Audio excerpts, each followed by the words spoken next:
AITA for not inviting my brother's girlfriend to Thanksgiving after she ruined last year's dinner. Thanksgiving has always been my favorite holiday.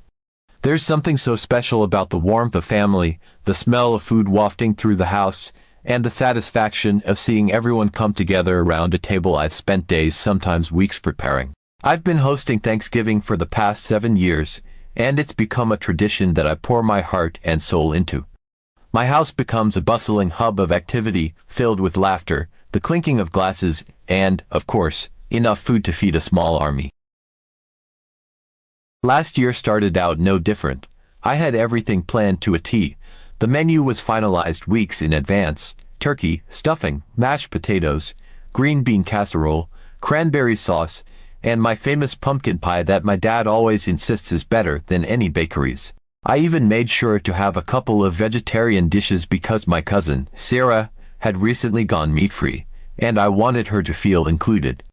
I love hosting because it's my way of showing love, and it makes me happy to see everyone enjoying themselves. About 2 weeks before Thanksgiving, my brother Dan called me up to ask if he could bring his new girlfriend, Emily. Dan and I are pretty close, and I was thrilled he'd found someone he seemed excited about. Of course, I said yes. I didn't know much about Emily other than that they'd been dating for a few months and she was super into health and fitness. I even texted Dan later to ask if she had any food restrictions so I could make sure there was something she'd like. He waved me off, saying, "Don't worry about it. She eats pretty much everything." Thanksgiving morning, I was in full prep mode. My husband was helping me set the table with the good china, and I was running around the kitchen with my apron on, trying to get everything perfect. By the time the guests started arriving, the house smelled like heaven.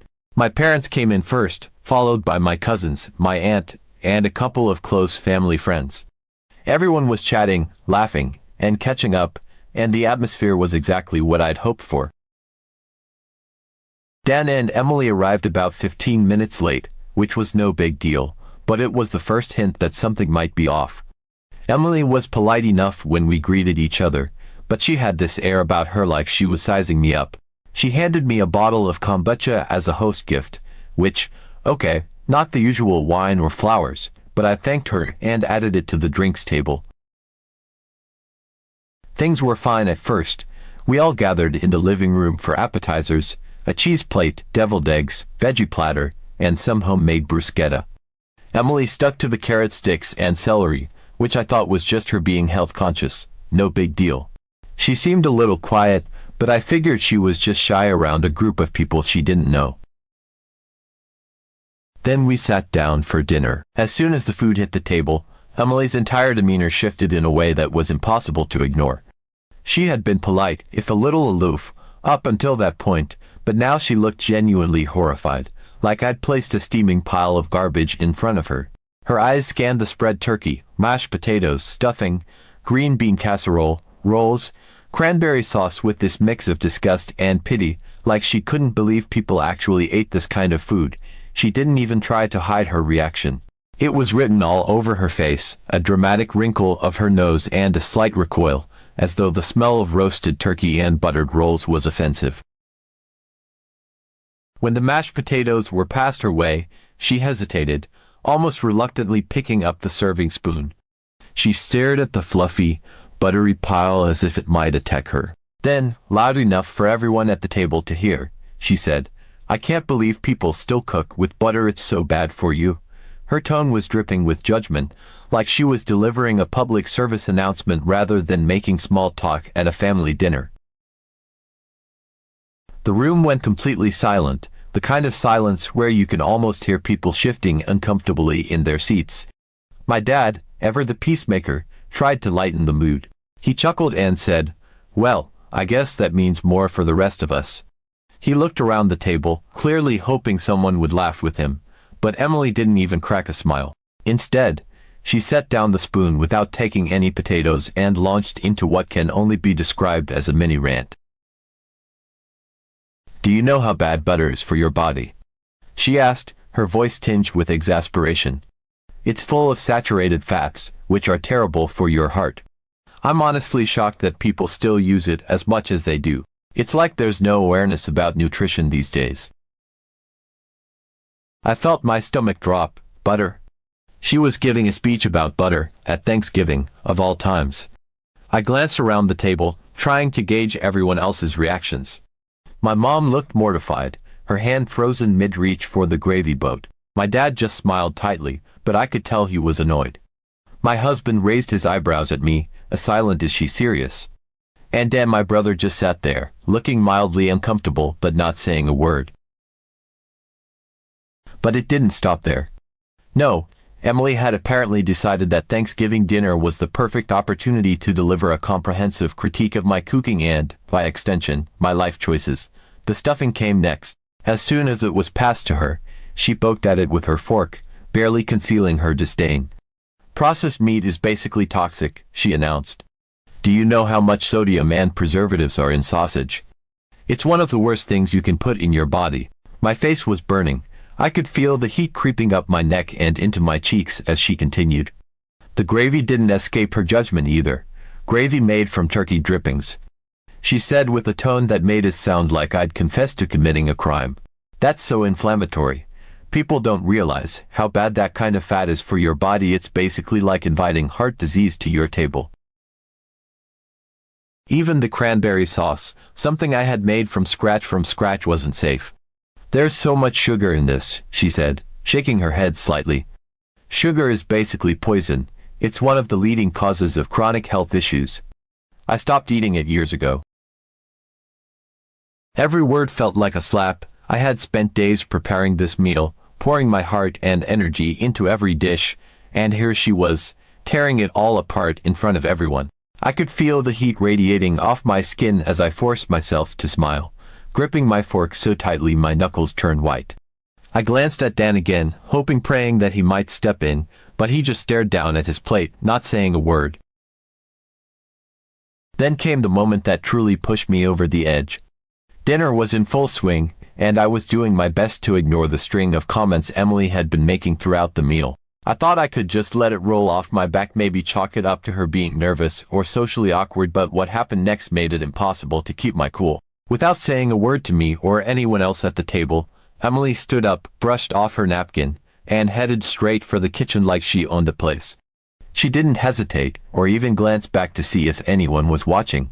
She just walked in, opened my cabinets, and started rummaging around like it was her personal pantry. I sat there for a moment, completely stunned, before excusing myself and following her into the kitchen. My mind was racing with questions. What is she doing? Did she need something? Why wouldn't she ask? When I entered, she was standing there, head tilted as she scanned my shelves, as if she was searching for some hidden treasure. "Emily," I said, keeping my tone as light as possible despite the knot of irritation tightening in my chest. "Did you need something?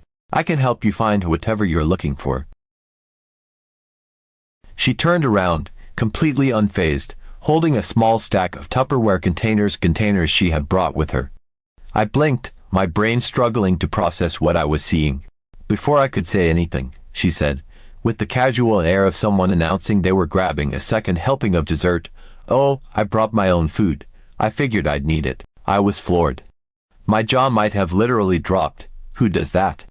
Bringing your own food to someone else's Thanksgiving dinner without mentioning it ahead of time. And not just bringing it, but storing it away in Tupperware containers and sneaking off to heat it up like you're at a cafeteria. My kitchen isn't a buffet. It's my home. I had spent hours preparing this meal, every dish carefully planned and cooked with love, and here she was, treating my efforts like they weren't even worth her consideration. It wasn't just disrespectful, it was downright bizarre. I watched in stunned silence as she opened my microwave, popped her food in, and set the timer. The hum of the appliance filled the room, making the tension between us even more palpable. She acted like this was the most normal thing in the world, like there was no reason I might be upset about her barging into my kitchen, disregarding everything I'd made, and microwaving her own meal without so much as a heads up. It was as if my entire Thanksgiving dinner had been rendered invisible to her. Finally, I managed to find my voice. I tried to keep it calm, though my frustration was bubbling dangerously close to the surface.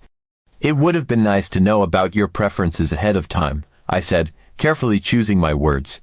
"I could have made something for you or tried to accommodate." Emily didn't miss a beat. She didn't apologize, didn't seem even remotely embarrassed. Instead, she rolled her eyes in this exaggerated, almost theatrical way, like I was the one being difficult. "I didn't think I'd have to," she said, her tone dripping with condescension. "I assumed people were more aware of health these days." I stood there, completely speechless. More aware of health these days? Was she serious? She was acting like I had personally attacked her with a stick of butter, like my Thanksgiving table was some kind of medieval feast she'd stumbled into by mistake. There was no acknowledgement of how her actions might come across or how disrespectful it was to completely sidestep the effort I'd put into this meal. She didn't see a problem at all. She genuinely thought she was in the right. I couldn't believe the audacity. I watched as the microwave beeped, signaling that her food was ready. She casually pulled out her steaming container of organic quinoa, kale, and who knows what else, gave it a stir with the fork she'd also apparently brought with her, and smiled as if nothing had happened. My hands were clenched into fists at my sides, but I forced myself to stay calm. I didn't want to make a scene, not in front of my family. But in that moment, I knew this wasn't just about food. This was about respect, or, in Emily's case, the complete lack of it. By this point, I was seething, but I bit my tongue. I didn't want to ruin Thanksgiving for everyone else. I plastered on a fake smile, made small talk, and got through the evening, but I was counting down the minutes until they left. After they were gone, I vented to my husband, who was just as appalled as I was. He couldn't believe how rude she'd been. This year, as Thanksgiving approached, I couldn't shake the memory of last year. The thought of Emily coming back and pulling the same stunt made my stomach churn. So, I made a decision. I wasn't going to invite her. I told Dan he was, of course, welcome, but Emily wasn't invited. When he asked why, I was honest. I told him her behavior last year was disrespectful and that I didn't want to repeat. Dan didn't take it well. He accused me of being petty and overreacting. He said Emily wasn't trying to be rude, she was just passionate about health. I told him there's a difference between being passionate and being downright disrespectful, but he wouldn't hear it. He called me selfish and said I was punishing her for having different values. Now, the family is divided. My mom is on my side. She was there last year and agrees that Emily's behavior was out of line. But some of my other relatives think I should just let it go for the sake of keeping the peace. They say it's not worth causing drama over one person, especially since Emily is obviously important to Dan. I don't know. Part of me feels guilty for potentially driving a wedge between me and my brother, but the other part of me feels justified. This isn't just about the food, it's about respect. I worked so hard to make Thanksgiving special for my family, and Emily treated it like it was beneath her. So, Reddit, am I the asshole for not inviting her? Or am I within my rights to set boundaries in my own home? Update 1. Thanksgiving was quickly approaching, and despite the stress of hosting, I had everything under control, or so I thought. The memory of last year's disaster with Emily still lingered in the back of my mind, but I was determined not to let it ruin this year's holiday. I'd made my decision clear. Emily wasn't invited. Dan was welcome, of course, but I wasn't willing to deal with the drama, disrespect, and sheer audacity she had brought to my table the previous year. The menu was finalized, the guest list was set, and I had already started prepping some of the dishes ahead of time. I was feeling good, even excited, about the day. Then, about a week before Thanksgiving, I got a text from Dan. The message popped up on my phone while I was in the middle of marinating the turkey, and at first, I smiled. Dan and I don't text often, so I figured it was something casual. Maybe him asking what time to show up or if he should bring anything. But when I opened the message, my heart sank. It read, "Got a surprise for you. Emily said she's coming to Thanksgiving this year. She's really excited, so I hope you are too." I stood there in my kitchen, completely dumbfounded. My phone sat in my hand as my mind raced. What, was he joking? There was no way he could be serious. I had explicitly told him that Emily wasn't invited this year. I had been clear, honest, and upfront about my reasons. There was no room for misunderstanding. Yet here he was, not only ignoring my boundary but acting like it was some kind of exciting news. I reread the message, hoping I'd misunderstood, but no, he was serious. Emily had decided she was coming to my Thanksgiving dinner, without an invitation, and Dan seemed thrilled about it. My stomach churned with a mix of disbelief and anger. I put down my phone, wiped my hands on a towel, and took a deep breath, trying to calm the wave of frustration washing over me. But no matter how much I tried to rationalize it, I couldn't wrap my head around it. What kind of person invites themselves to a holiday dinner, especially after being told they weren't welcome? And Dan, my own brother, was enabling her. I thought about calling him immediately, but I knew I needed to collect my thoughts first. After all, I didn't want this to turn into an all-out fight. But the more I thought about it, the angrier I became. It wasn't just about Emily anymore. It was about Dawn's complete disregard for my feelings and the effort I put into hosting. Did he really think it was okay to spring this on me a week before Thanksgiving? Did he really think I'd just roll over and let Emily waltz in like nothing had happened? A few hours later, when I finally felt calm enough to respond, I texted him back. I reminded him, as politely as I could, that Emily wasn't invited. I told him I'd already explained why and that my decision hadn't changed. For a brief moment, I felt a sense of relief, like I'd handled the situation maturely and everything would be fine. But then his reply came, and it was like throwing gasoline on a fire. He said Emily wanted to come because she felt bad about last year and wanted to make things right. He said I should be glad she wanted to come, that it was a good thing, because the more, the merrier. He even went so far as to suggest that it wasn't a big deal and that I was blowing the whole thing out of proportion. He kept insisting that I should let her come because she was his girlfriend and it meant a lot to her. I was livid. I could feel my blood boiling as I stared at my phone, trying to find the right words to respond. He made it sound like I was the unreasonable one, like I was the one causing drama, when in reality, all I'd done was set a boundary in my own home. And the idea that Emily was somehow doing me a favor by gracing us with her presence, it was infuriating. The nerve of Dan to frame this as a positive thing, as if Emily deciding to show up uninvited was some kind of magnanimous gesture, completely floored me. It wasn't about forgiveness or making amends, it was about control. Emily wasn't coming because she felt bad, she was coming because she didn't respect me or my rules. And Dan, whether he realized it or not, was enabling her behavior by refusing to see how out of line it was. What frustrated me the most was his refusal to acknowledge my perspective. He kept brushing it off, saying things like, "It's not a big deal, and you're making this into something it doesn't need to be," but it was a big deal. Hosting Thanksgiving is no small task. It takes time, effort, and money to pull it off, and the last thing I needed was the added stress of dealing with Emily's antics. The thought of her coming in, criticizing my food, and bringing her own Tupperware again made my skin crawl. And yet, Dan didn't seem to care. He acted like I was being dramatic, like I should just get over it for the sake of keeping the peace. But why was it always me who had to bend? Why was it always me who had to accommodate everyone else, even when they blatantly disrespected me? It felt like Dan was asking me to sacrifice my own boundaries and comfort just to make Emily happy. And the worst part, he didn't even seem to see how unfair that was. As the days went on, my frustration only grew. Every time I thought about Emily walking through my door on Thanksgiving, uninvited and unapologetic, I felt a wave of anxiety and anger.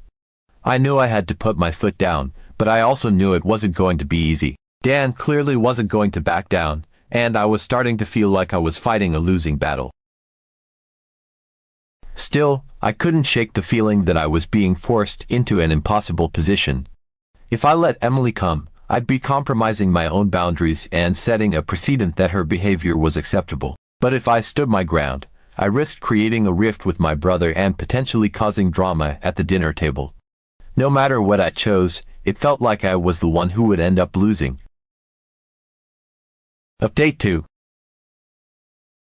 As the days ticked closer to Thanksgiving, I had just about settled into the idea that I'd handled the situation with Dan.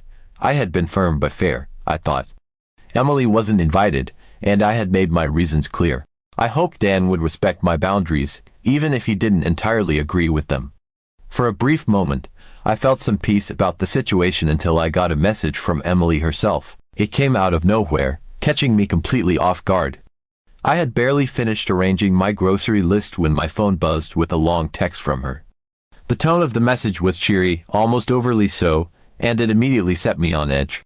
Emily started by saying she was so excited about Thanksgiving and that she decided to come. She went on to say she thought this year could be extra special because she wanted to help make the holiday more fun and festive. She even mentioned that I shouldn't worry about the food because she'd bring some healthy, clean dishes to balance out the meal. I stared at my phone in disbelief, reading her message over and over again. She had invited herself again. And not only that, but she had taken it upon herself to decide what my Thanksgiving needed, as if I hadn't already planned every detail.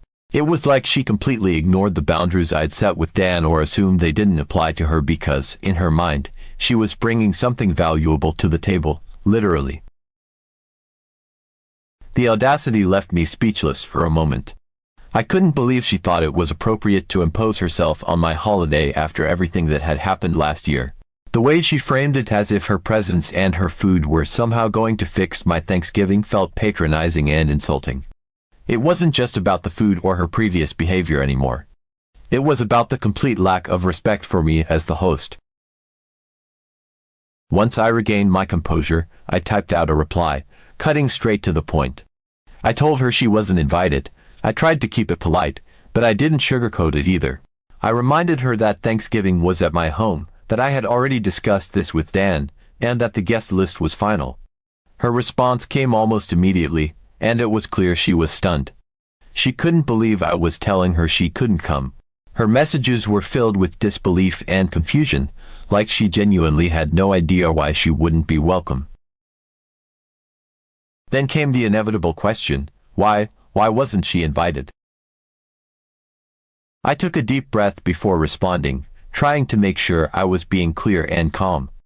I told her the truth that her behavior last year had upset not just me but several members of my family. I mentioned how her comments about the food had been hurtful, how her decision to bring and eat her own meal without asking had been disrespectful, and how the overall vibe she brought to the table had made the evening uncomfortable for everyone.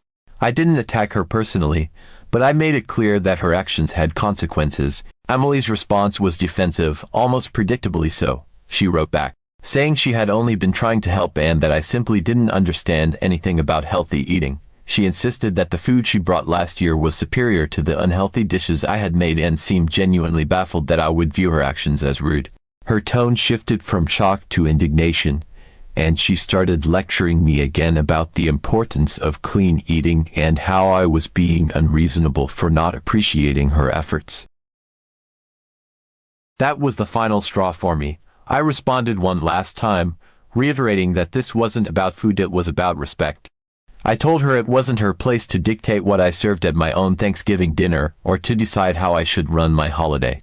I reminded her that being a guest means respecting the host and their home, and that, unfortunately, her actions last year had shown a lack of understanding about those basic rules. I ended by emphasizing, once again, that she was not invited and that my decision was final. After that, I stopped engaging. I didn't have the energy or the patience to keep going in circles with her. When Thanksgiving Day finally arrived, I'll admit I was a little nervous. Part of me wondered if Emily might show up uninvited, despite everything. I had even mentioned the situation to my husband, and we agreed that if she did show up, we wouldn't let her in. But thankfully, she didn't. The day went off without a hitch, and the atmosphere was light, joyful, and stress-free, exactly what I wanted it to be. Dan showed up alone, and to my surprise, he seemed completely fine. There was no tension, no lingering resentment. He greeted everyone warmly, sat down at the table, and even complimented the food.